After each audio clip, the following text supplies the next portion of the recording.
Lonjakan kasus positif COVID-19 membuat Satgas di setiap daerah kembali menyiapkan tempat isolasi terpusat.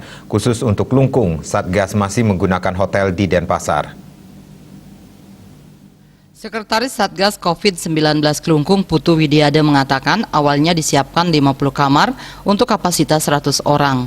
Namun melihat lonjakan kasus positif COVID-19 semakin tajam, Satgas menambah menjadi 100 kamar untuk kapasitas 200 orang. Ini sebagai persiapan sehingga nanti kalau ada lonjakan tajam, pihaknya tidak bingung mengantarnya kemana. Lonjakan warga yang isoman di tengah merebaknya COVID-19 varian baru ini ternyata cukup tinggi. Dari seluruh kapasitas 200 orang, saat ini sudah terisi 119 orang.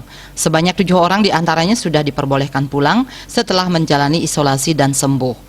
Tempat karantina mandiri ini akan terus disiagakan Satgas COVID-19 Klungkung agar yang terpapar COVID-19 segera mendapat penanganan.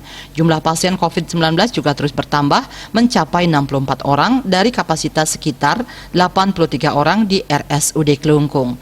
Angka pasien yang terus naik diperparah dengan ketersediaan oksigen yang semakin menipis. Sebab pasien COVID-19 rata-rata sudah dalam kondisi sedang hingga berat sehingga sangat membutuhkan pasokan oksigen gas maupun oksigen cair.